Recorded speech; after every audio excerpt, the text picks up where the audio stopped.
Hello everyone, thank you for watching this video, and I'm Olena and creator of Christina's cookbook channel. And today I was cooking borscht, Ukrainian traditional soup. Even we don't call it soup. And I wanted to show you step by step how you can make delicious borscht. But then I realized that I need to tell you more about ingredients. And if you understand the structure of making borscht, then you can have different types of borscht, and then you can actually create delicious variants of Ukrainian borscht, because we have so many different variants. We have, like, every woman has own type of borscht she cooks, and I make probably 20 or 25 different types of borscht, believe me. So whenever you see this red color borscht, it doesn't mean that it's the only borscht we're making. And I'm not talking about green borscht, I'm not talking about white borscht, because we have this type of borscht as well. I'm talking about borscht with beets. So let me introduce to these important ingredients. And if you understand that how you can mix these ingredients, you will be getting different types of borscht. Okay, so follow me. First of all, I would like you to know that borscht is not a vegetable soup. We never call borscht a vegetable soup, because a lot of differences between borscht and vegetable soup. Even borscht has vegetables, but borscht can have meat, different type of meat, and I explain you why it's not just vegetable soup. But before the ingredients, I would like to tell you more about borscht and history, some history of borscht. The borscht is a traditional dish in Slavic nations and some ethnic groups like Ukrainians, some like Russians, Belarusians, Polish people also make borscht, and some other Slavic nations. And original name, like, it's actually came from Ukrainian cuisine, and borscht is Ukrainian word. It has made UNESCO's list of heritage tradition in 2021. So nobody can call borscht like, you know, the motherland of borscht, like different country, because it was created in Ukraine according to territory and history. And it started from using common hogweed, usually leaf stalks, young shoots, ambles, and you have to understand that we have different types of hogweed, and we have common one and poison one. And unfortunately, right now, people do not know how to actually see the difference between common and poisoned one. And in Ukrainian word, hogweed means borщівник. Borщівник in borscht, it means borscht. It means this type of wheat, this type of grass was used to create borscht. Now we don't use hogweed to make borscht, and that's why, like, you know, we stop even like using this type of wheat in preparation of borscht. Also, borscht belongs to tart soup. It means sour soups. That's why it's not vegetable soup. It's more like sour soup, tart soup. And the level of tartness depends on some ingredients, and I will tell you about this more. The main ingredient in Ukrainian borscht or traditional borscht is red beets. Again, red beetroot we have from not so far, like, I mean, as some other vegetables we have in Europe, and I'll tell you more about this as well. But also could be prepared in many ways. So we can saute, we can boil borscht, we can bake borscht. It means like there are different type of making borscht, and it's okay, because before people had no stoves like gas stove, or they used a wooden stove, a big one, right? And they were preparing like in a baking type. in a stove, like baking stove. That's why, again, you can also make it different way, and we still use this way of preparation. And the first ingredient is liquid, usually water, right? And we don't cook borscht in small proportion. We start at least from 8-10 cups. So we use a big bowl, boiling bowl. And if you use water, just plain water without meat, then we call it fasting borscht. And we cook this type of borscht for Christmas. And another type of liquid is broth or meat stock, and we use beef, pork, chicken, bone. We hardly use lamb. We hardly use some other type of meat. But again, if we're talking about traditional borscht, we use bones with some meat, and we call it meat stock, right? And that's why we start from preparing this broth or meat stock. So for 8-10 cups of water, we need some meat to create stock. And what do we use? Usually from 1 to 2 pounds and not more. Again, remember the borscht came from families, like poor families. They cook for entire family, and usually they didn't have enough meat, so they use bones or they use some small pieces of meat, and that's why they put a lot of vegetables inside. So we use pork, we use veal, we use beef, chicken, turkey, and as I said, lamb, but not so often as we use, let's say, pork or veal or beef.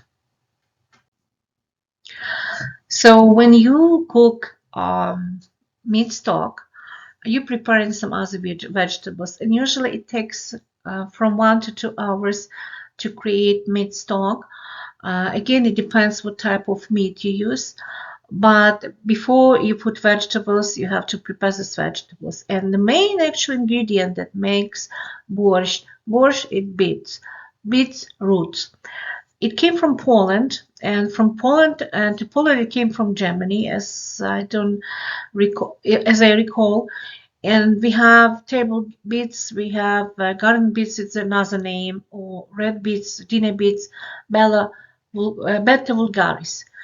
There are different types of beets. We don't use sugar beets. We don't use some other type of beets, only like this red type of beets. So you need approximately 2-3 medium-sized beets. You can use like big, large beet if you want. And you can use fresh, you can use marinated. So sometimes you can buy a jar with marinated beets and shredded already. Or you can use fried beets. And I like to fry beets a little bit in the oil. So I shredded the beet and then I fry a little bit and then I put in a meat stock. Then another important ingredient is parsley root or parsnip.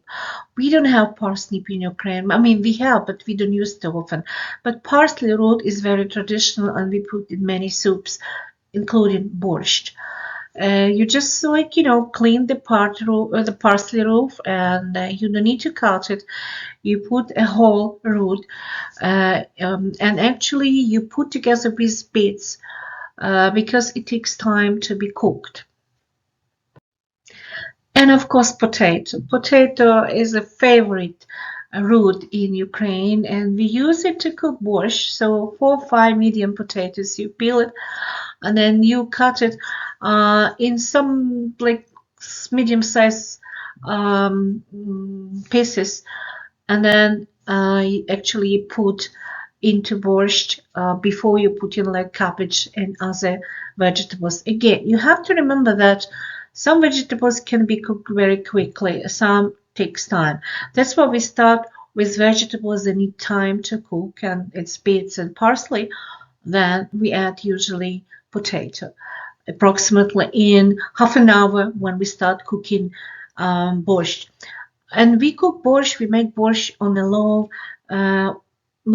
medium level of heat, because we don't want the borscht boil like it has to be very gentle boil, like not like with a lot of bubbles. And that's why I try to cook on a very kind of low level of heating. Another important ingredient in borscht: carrots. Carrots, we use usually 1-2 carrots, like medium size. And again, you peel it and then you chop it or cut it or slice it or whatever. Doesn't matter, because honestly speaking, like, there's no specific rule how you have to slice or cut the carrot. So you can put this carrot together with potato, or we prefer some other type of using carrot. So we use with onion and we fry it with onion. So again, the carrot can be put together with potato or mixed with onion. And here's about onions. You need 1 or 2 onion. So you peel it and you cut it in, like, not slice it, but usually cut it in small pieces. And then, as I said, there are different ways of using onion and carrots. And here I would talk about base for borscht and base for any other type of soup we cook in Ukrainian cuisine. So what we do usually, we gently fry onion till golden color and carrots, and we add some tomato paste or sauce. And this is the base for borscht. That's why borscht becomes even more reddish. Or we can use Pox,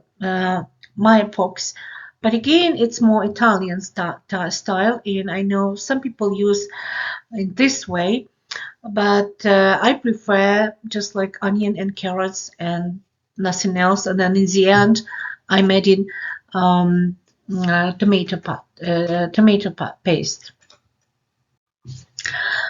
So usually we add fried onion and carrots when the potato almost ready.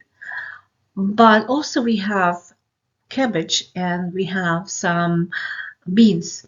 And I would like you to know that we don't use any type of cabbage except white cabbage. White cabbage is traditional one, and we use it like fresh, marinated, sour, like sauerkrauts.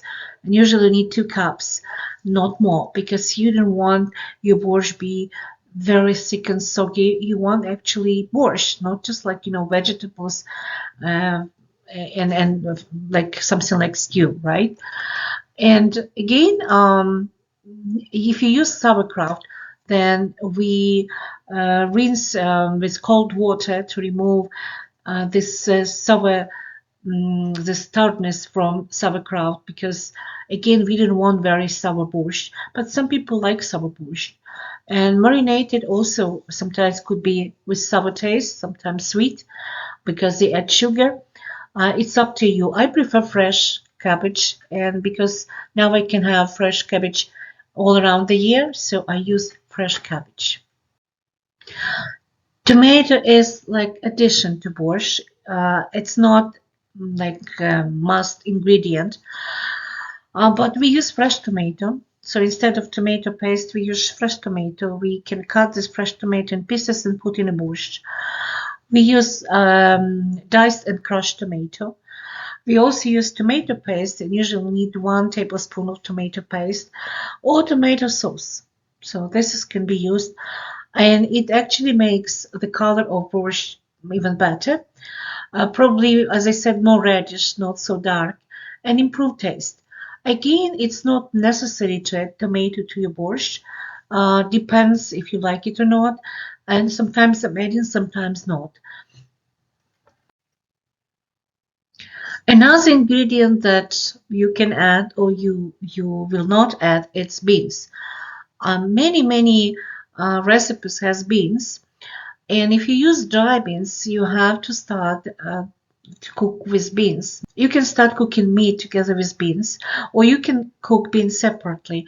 And if it's very dry, then you have to cover with boiled water, leave it overnight, and then start cooking in the morning.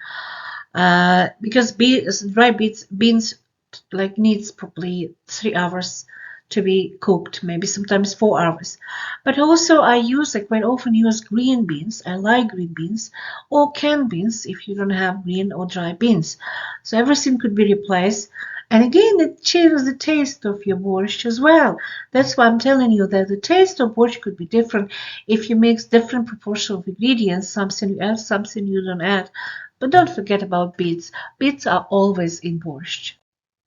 And celery, it's a new addition to borscht. We hardly used celery 50 years ago, but now we use it quite often.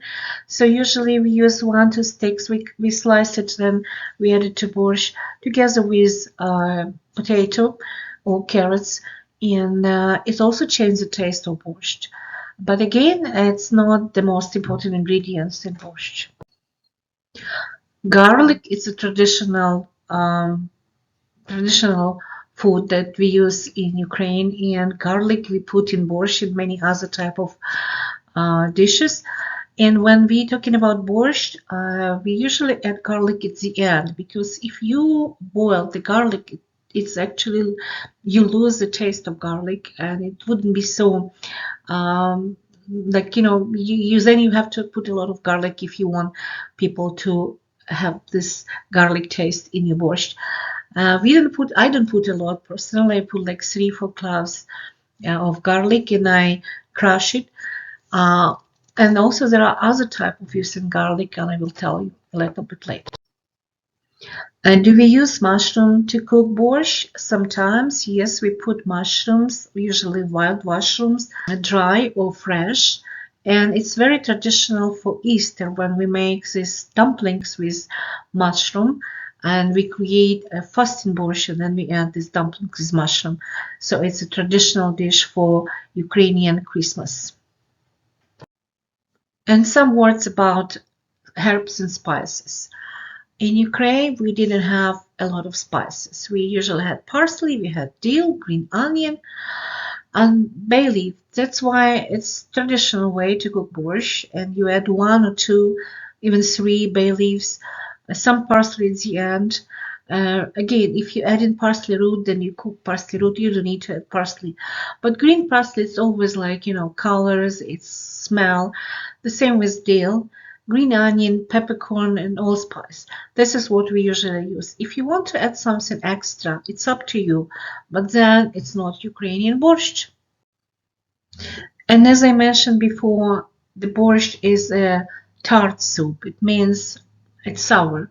So what makes borscht sour? Sauerkraut, of course, because sauerkraut is sour. Canned tomatoes. Canned tomatoes have some sour taste, and we also can add some vinegar. And I don't like to add vinegar, but I know some women add some vinegar, probably 2-3 tablespoons of vinegar to the ready product, like when borscht is ready. Lemon juice, I like to add lemon juice. I use usually 1 lemon. I squeeze this lemon and I get this fresh lemon juice. Sometimes I use lime juice, but maybe I use lime. And also, even if you don't add this sour stuff, we eat borscht with sour cream. That's why sour cream makes borscht sour, and that's okay to have more sour taste if you prefer sour taste. And I already told you the order of adding something, because the slides are made in order what we added. But again, I would like to remind you that if you use bones, so you use bones, dry beans, and meat, because they need more time to be cooked. Then you add raw roots. It's like beets, parsley root, potato, carrot. Then sauerkraut needs time to be cooked, much more than fresh vegetables, fresh cabbage. That's why you add sauerkraut together with potato and even beets. And then mushroom takes more time to be cooked. Vegetables like celery, onion, green beans, canned beans, tomato, fresh cabbage requires probably 15-20 minutes to be cooked. That's why you add it in the end. And then in the end, when the borscht is almost ready, you add salt, you add lemon juice or lime juice, spices, garlic. So this is the order how you cook borscht. If you understand this order, then you will not make no mistakes. But also, as I mentioned, the presentation of serving the borscht. So we use rye bread, but we made sometimes something like similar to Timbits or donuts, little buns, let's say, with yeast dough, and then we cover it with butter and garlic. Also, we make garlic bread as well, like Italians do, and we serve borscht with garlic bread. It's so delicious. And that's all. So bon appetit. If you like this video, press like, subscribe to my YouTube channel. I'm gonna share with you more delicious recipes. Unfortunately, I lost some videos I recorded before, so now I have to start with scratch. I create more videos, but I'm happy that I can share with you this priceless moments, these moments where I cook, where I create some delicious food, and I hope you will follow the steps and we will make delicious meal for your family members or friends, thanks to these videos. Okay, bye bye.